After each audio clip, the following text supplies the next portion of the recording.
Have you ever stopped to think that behind the charm and magic of Frozen, there might be a much darker side? What if I told you there are some creepy theories that will make you see Arendelle in a whole new light?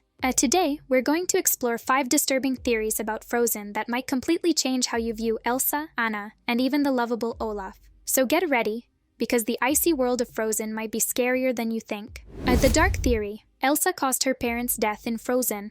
Among all the theories circulating about Frozen, one of the darkest and most unsettling is the suggestion that Elsa, the Snow Queen, might have been responsible for the tragic death of her own parents. It's an idea that takes the charming story of Arendelle to a much darker level, sending shivers down any fan's spine. At the beginning of the movie, we're introduced to a tragedy that marks Anna and Elsa's lives forever. Their parents, the King and Queen of Arendelle, embark on a ship journey and never return, lost forever in a violent storm at sea. At first glance, it seems like a simple, natural accident, devastating but uncontrollable. However, the theory suggests something much darker. What if that storm wasn't just a natural occurrence, but a reflection of Elsa's own uncontrollable powers? From a young age, Elsa was endowed with impressive magical abilities, capable of creating ice and snow with a mere wave of her hand. Pakisomasito de pais torsersin duidos by. Marespondasina si duta ku saitin da ku si tu so si buish. By Teet, as we know, these powers come with a heavy burden, the inability to fully control them. Evidence of this is the accident that happens early on when Elsa, still a child, accidentally injures her sister Anna with an ice blast. As this event defines Elsa's life, leading her to live in constant fear of harming those she loves. Now imagine this: Elsa's parents are away on a trip, and she is in Arendelle, alone with her thoughts and fears. We know Elsa's powers are deeply linked to her emotions: fear, anger, despair. As what if during this time she experienced an intense panic, perhaps triggered by the fear of losing control or the anguish of being left alone? According to the theory, it's possible that in a moment of desperation or uncontrollable fear, Elsa might have inadvertently triggered a storm at sea, far from Arendelle, that ended up sinking her parents' ship. As the feeling of abandonment and the terror of being alone could have been triggers for a manifestation of her magic, a furious storm in the waters, with tragic and irreversible consequences. However, as terrifying as this theory might sound, it is quickly dispelled when considering the limits of Elsa's powers. Although she is incredibly powerful, the idea that she could somehow cause a storm so far from Arendelle in an area she was not aware of is hard to believe. As far as we know, her powers don't have the range to affect the weather at such a distant point, especially without her being aware of it. Still, the theory persists, haunting those who dare to imagine a scenario where Elsa, the beloved Snow Queen, inadvertently carries the burden of such a personal tragedy.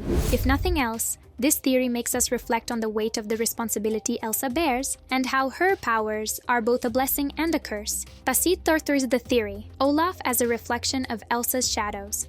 According to this theory, Olaf, although seemingly adorable and optimistic, was created during a moment of intense emotional turmoil for Elsa, reflecting her deepest fears. During the creation of her ice castle, Elsa, still struggling to accept her powers, creates Olaf almost instinctively, without being fully aware of her actions. This could mean that Olaf, instead of being a purely joyful creation, also carries a part of Elsa's repressed emotions. The theory suggests that, being created during a crisis, Olaf might represent Elsa's attempt to confront or deal with her darker feelings. He is seen discussing warmth and melting in a way that might disturb Elsa, as if he were unconsciously manifesting her inner fears. Additionally, his reckless behavior, such as trying to get close to the fire, could be interpreted as a metaphor for Elsa's deepest, repressed desires. As the fact that Olaf starts to melt when exposed to heat could symbolize Elsa's vulnerability and the difficulty of keeping her emotions under control. As Elsa approaches an emotional breakdown,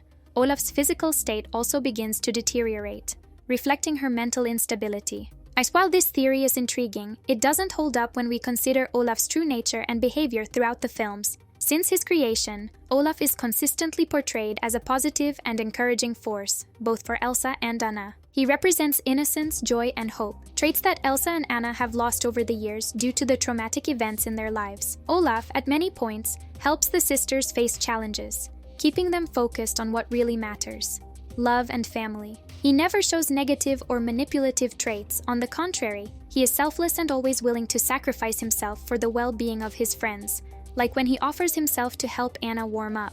His obsession with warmth and summer, far from being a disturbing metaphor, is a representation of the character's purity and simplicity. He doesn't understand the danger that heat poses to him, which only emphasizes his innocence and carefree nature. Moreover, the fact that Olaf can melt when exposed to heat reflects more on the physical nature of ice than any connection to Elsa's emotional state. Olaf's melting symbolizes the impermanence and fragility of life, but also the ability to adapt and survive, something he does when Elsa creates a small snow cloud to keep him intact. At the Dark Theory, Kristoff wears Sven's mother's skin in Frozen. Imagine for a moment a frozen landscape where survival requires difficult sacrifices. There's a theory that claims Kristoff, Anna's brave and loyal friend in Frozen, might be wearing a coat made from Sven's mother's skin. Yes, you heard that right. As this unsettling theory starts with a simple observation.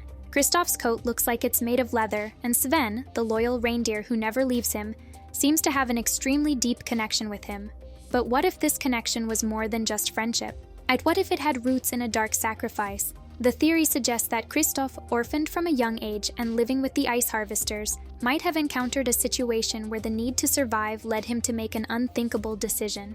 After Sven's mother died, he might have used her skin to make his coat, symbolically keeping a piece of her close. As this theory gains more traction when we consider Kristoff's relationship with Sven, inseparable as if they were a true family. Perhaps, by saving baby Sven, Kristoff formed an unbreakable bond with the little reindeer, and the coat he wears would serve as a constant reminder of his sacrifice for survival. But let's dig a bit deeper. Arendelle is a place of intense cold, where any opportunity to stay warm can mean the difference between life and death. So as shocking as it sounds, using the skin of an animal, even if he knew and loved it, might have been a matter of necessity for Kristoff. As now imagine Sven sensing his mother's presence through that coat. This would explain why he never strays from Kristoff and why their partnership is so enduring and strong. Could Sven be feeling that a part of his mother is still around, protecting them? As while this theory is intriguing, it's hard to believe when we consider the film's context. After all, Frozen is a children's movie, and this idea would be extremely dark and completely out of tone with the magical story we know. Furthermore, there's no concrete evidence in the film to suggest that Kristoff's coat has any connection to Sven's mother. What seems much more likely is that their friendship developed over the years based on loyalty and companionship, without the need for such a macabre explanation. The Nook theory, the Sea Guardian, and the tragic death of Elsa and Anna's parents. Among the various theories about the mysterious death of Elsa and Anna's parents, one stands out for its depth and connection to the elemental spirits introduced in Frozen 2. As this theory suggests that the Nook, the enigmatic water spirit appearing in the second film, might have played a crucial and dark role in the tragedy that shaped the sisters' lives. In Frozen 2, we are introduced to the elemental spirits that govern the forces of nature: air, fire, earth, and water, each possessing immense power and a guardian's purpose. At the Nook, the water spirit appears as a majestic water horse who initially confronts Elsa when she attempts to cross the mysterious dark sea. This mythical being, both beautiful and dangerous, is more than just a magical creature. It is the fierce guardian of the waters surrounding Arendelle and protects the deepest secrets of Ahtohallan, the mythical river of the past. As the theory suggests that the Nook, in its role as protector, may have been responsible for the shipwreck that claimed the lives of King Agnar and Queen Iduna. Elsa and Anna's parents were seeking answers about Elsa's powers, and their journey led them directly to the heart of the Dark Sea, in an attempt to uncover the mysteries of Ahtohallan. What they didn't know was that this quest would put them on a collision course with the Guardian of the Sea. Imagine the Nook, vigilant and protective, noticing the arrival of the royal ship. To him, this voyage might have been seen as an intrusion into his sacred domain, or even worse, as a threat to the natural order he swore to protect. The idea of someone approaching Ahtohallan, a place filled with powerful and potentially dangerous secrets, might have triggered his defensive instincts.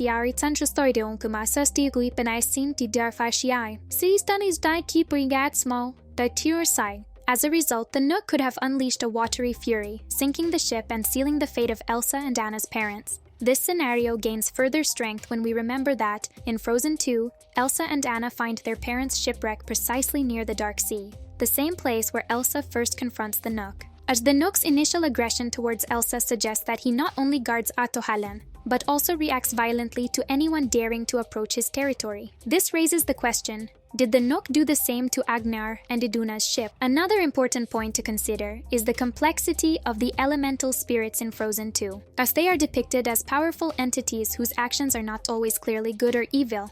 They follow their own code, prioritizing the natural balance above all else. If Elsa's parents were on a mission to discover more about her powers, which, later, are revealed to be part of a deep and ancient connection with these same spirits, the Nook might have perceived this quest as dangerous interference, choosing to neutralize it in a drastic and fatal manner. And here's the final touch to this theory: the bitter irony that one of the elemental spirits, which later becomes an ally to Elsa, might have been the same one that took her parents' lives. This not only deepens Elsa's connection to the elements, but also underscores the moral ambiguity of these spirits, who can be both protectors and threats, depending on how they interpret human intentions. As this theory makes us reflect on how complex and dark the world of Frozen can be, showing that the forces of nature, while beautiful and enchanting, can also be ruthless and deadly, especially when it comes to protecting the mysteries they guard.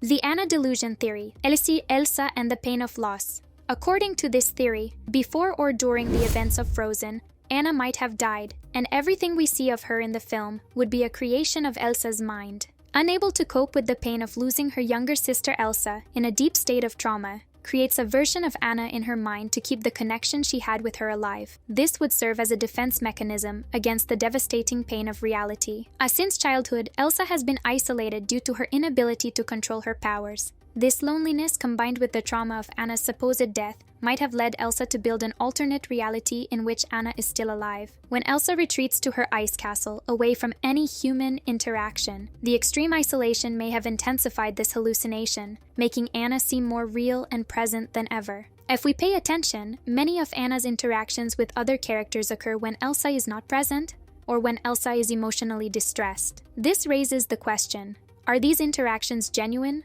or just a manifestation of Elsa's desire to keep her sister close? As the series suggests that, just as Elsa created Olaf, a snowman with a life of its own and personality, she might have created a living version of Anna using her powers, but this version would be a more complex manifestation born from trauma and grief.